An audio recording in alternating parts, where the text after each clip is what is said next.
In any society, the insecurity of individuals manifests itself in a cry for centralized government. In any society, the enterprise of individuals can always be defeated and dominated by the efficiency of large corporations. Centralization and efficiency are instinctive and automatic phenomena of modern social organization.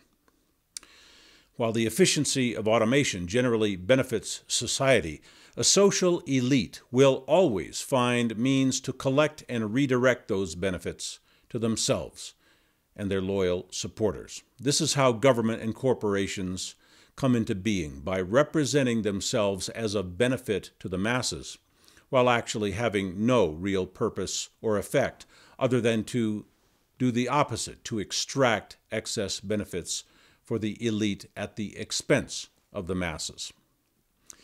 Just as leaves in a pond will collect at a common point, wealth, power, and force will be collected and hoarded by certain personality types in society. Government is the most overrated concept in human history. Government is only capable of doing two things. It can point guns at people to force them to do things, and it can redistribute the wealth it collects by its accumulated privilege of force.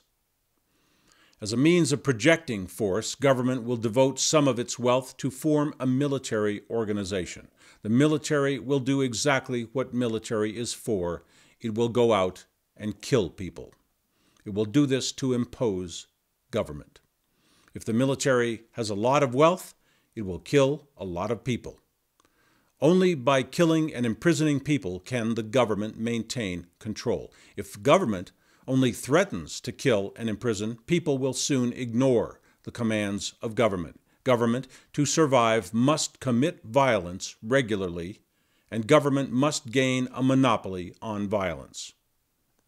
If you want to find the government, look for the group committing the most violence. Killing and imprisonment is not used to administer justice. It is used to maintain government power by creating fear and loyalty toward government. The deeper a person is in government, the less likely they will ever be punished for crimes. Justice is merely the excuse for violence. The reason is power.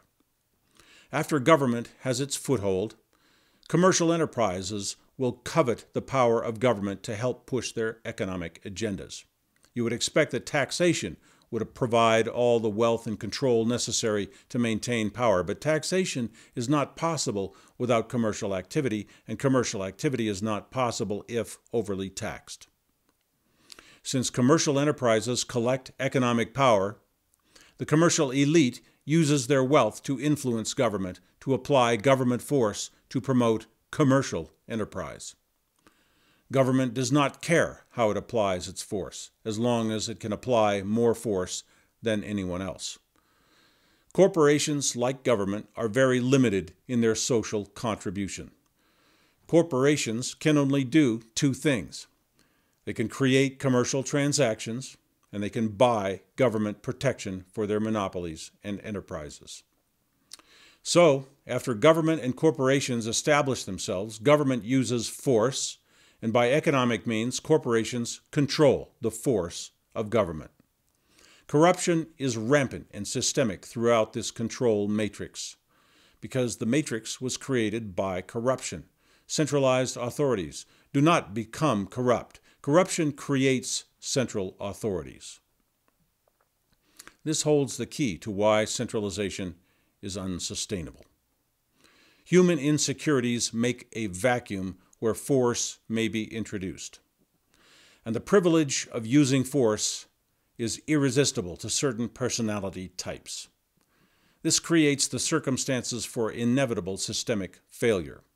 Those who seek and crave power are not qualified for such service.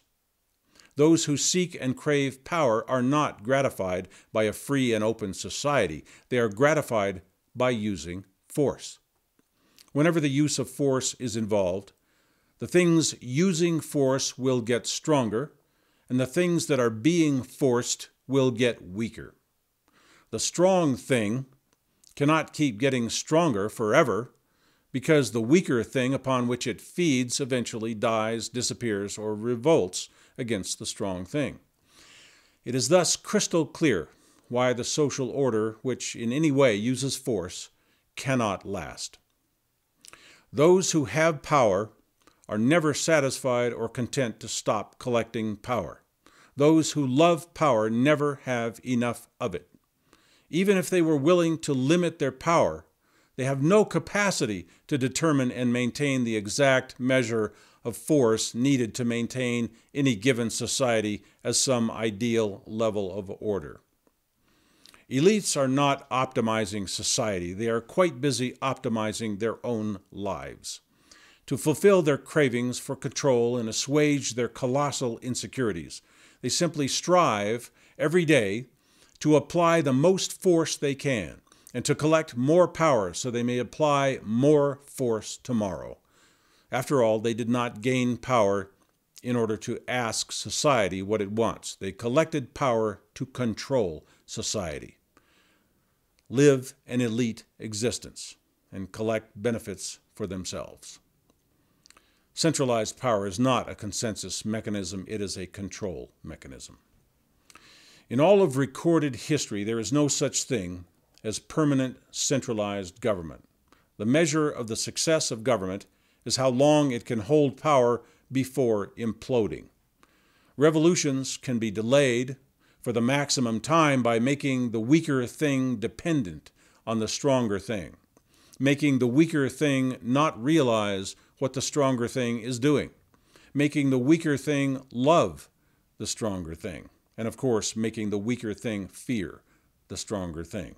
If the weaker thing can be controlled in those ways, the government may not be brought down by revolution, but will eventually die an apocalyptic death shortly after the weaker thing dies in exhaustion from contributing the last of its blood and energy to the collective. If the stronger thing allows the abundance enjoyed by the elite to be seen by the weaker thing, a revolution will often occur. If a government allows freedom, justice, and intellectual growth, a revolution will occur far sooner because the cruelty and fraud of the collective will be recognized and rejected. After a revolution, a vibrant society may bounce back rather quickly, but it will be more quickly centralized and once again controlled by force. When the stronger thing controls not just force, but information, the control can be extended far longer. Society can then be bled to the last drop. In ignorance, we do not see our alternatives. We do not recognize our oppressors. After the more gradual government failure and social collapse, where society was fully controlled by force and misinformation, it will be much longer before any coherent society will organize because resources and technologies for such healthy social organization were exhausted and destroyed over many years. Whether the cycles are slow or fast, the human race is trapped in a repetitive drama of tyranny and revolution, driven by the nature of the human creature. The ascendancy of the human race, what some refer to as transcendency, will be marked by a fundamental change in human nature and social values. Only when human beings refuse centralization altogether can society function indefinitely in peace, prosperity, and justice. Human beings will seek centralized patronization as long as they are mentally and spiritually insecure and unaware of their inner strengths, their rights, their purposes. As human self-awareness and confidence are increased, as our abilities to serve and cooperate with each other grows, as we decide to learn to resolve our own conflicts, protect our own environments, our demand for centralized protection and service will diminish. When we as individuals are at full potential, central authority will cease to exist. It will be seen universally as unnecessary and repugnant. In the early millennia of human history, our social systems were very small and local. We now call it primitive, the family, the tribe. This system lasted for more than 3 million years with little change. Only the most extraordinary centralized systems have lasted more than 1,000 years. None have lasted more than 15,000 years. Most fall before 500 years. Centralization is a folly of lies, corruption, betrayal, guaranteed failure, and guaranteed cyclical repetition. So our legacy, our potential, is represented by that 3 million years before we had the capacity to institute large centralized authorities. Now we have technologies, communications, advanced sciences, and social habits that make it very easy and natural to create and maintain centralized authorities for brief historical cycles. The human species is now able to create collectives, but it is not yet able to run societies without those collectives, without those centralized centers of power. We are not yet sophisticated and visionary enough to maintain a broad social framework without centralized force.